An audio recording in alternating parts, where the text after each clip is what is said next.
Jai Mother. Charanam Sharanam Ramambige, Charanam Sharanam Trayambage. At the feet of Divine Mother Sree Rama Devi by Mrs. T.N.K Nair, the Divine Ministry audio book, Part 7a. Manifestation of her glory show in power of immeasurable might throughout the universe, powers that swell the sea of birth and death, forces that change and break up the unchanged and changed again. Lo, where shall we seek refuge save in her? Swami Vivekananda. Standing on the southernmost tip of India, where three oceans combine and stretch out to the horizon in sapphire hues, an abiding sense of God's infinitude steals over us. It is accompanied by an awareness that we are but motes of dust sprinkled in the endless pageant of His creation. At Kanyakumari, it is as though there is some conspiracy of collusion among the elements themselves, the golden sands, the blue seas, the azure skies, and the green verdant foliage spread out in perfect harmony and design, a unique manifestation of the beauty of nature. The cool murmuring winds lift one's being to a rare serenity. Kanyakumari is so called after the virgin goddess who presides over the tip of Bharat.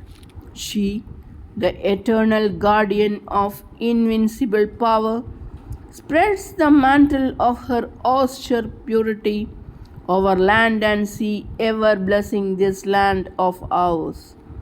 Many come to Kanyakumari to savor a truly unique phenomenon. I myself have gone there early in the morning to drink in the splendor of the rising sun, and sometimes stayed on to watch the setting sun dip into the western seas in a blaze of glory so brilliant that even the most accurate painting would be called an exaggeration. Night falls gently, and on a full moon night, I have watched the moon rise slowly, almost shyly in the shimmering sky over pale blue silvery waters. Paurnami, the full moon day, is considered very auspicious, and many pilgrims gather near the sea for the twin worship of the setting sun and the rising moon. Continuous play of light and shade, the ever changing colors of every moment, is a miracle, and in apparent acknowledgement of these miracles, the pearl crusted waves rise and fall in continuous liberation of worship at the holy feet of Kanyakumari.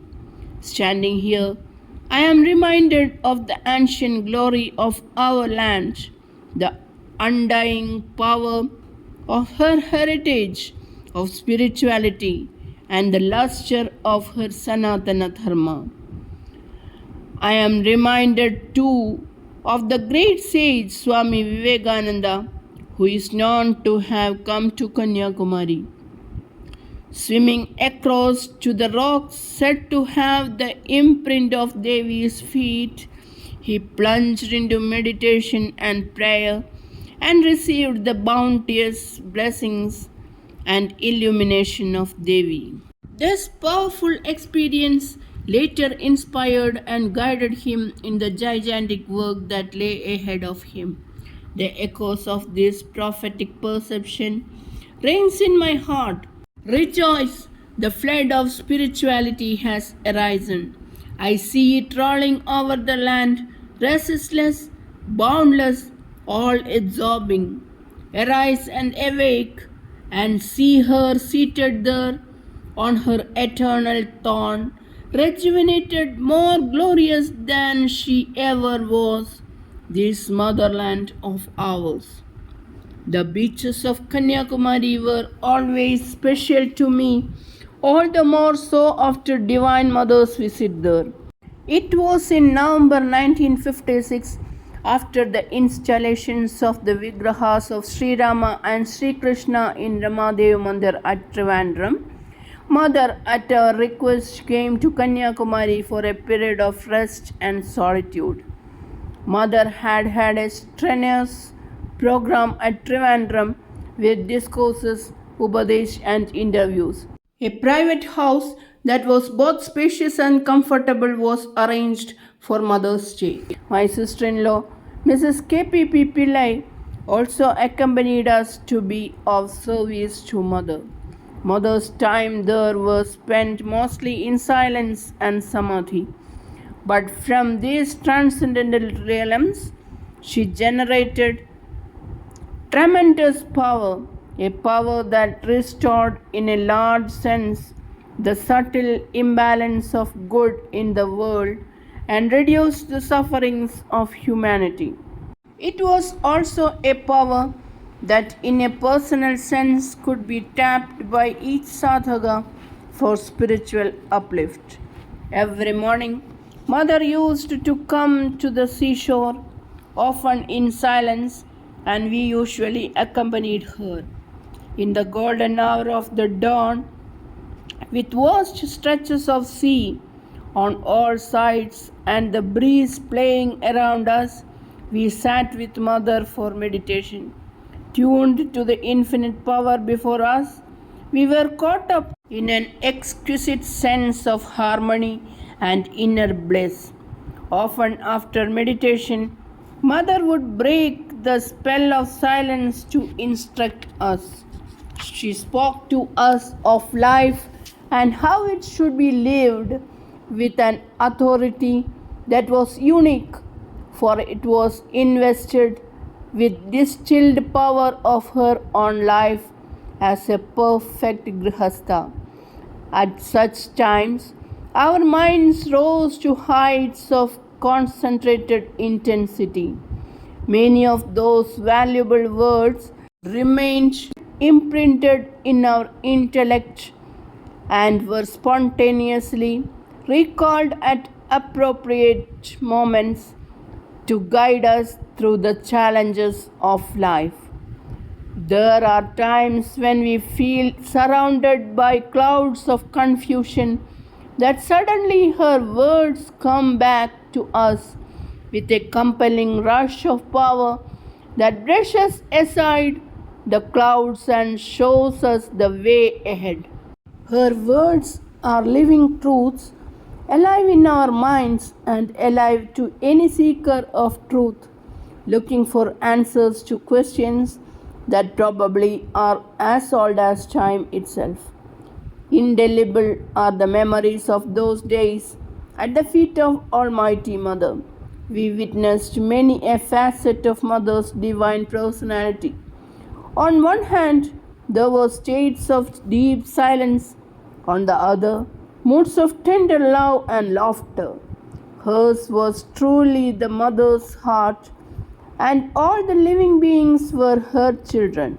She loved and empathized with all humanity, not just in the abstract, but also on a person-to-person basis. I especially remember one morning when some poor fisherman's children approached us asking for alms. They were bright-faced children, but their eyes had the weary look of those who had faced many hardships and cruelty.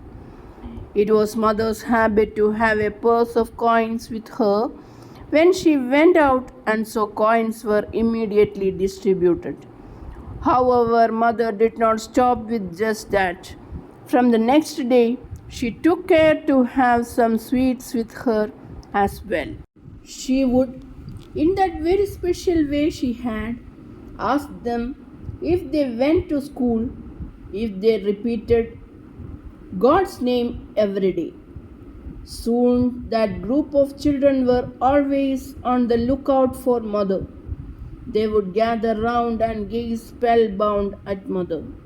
I am sure they were unable to reason out the magnetic attraction to Mother.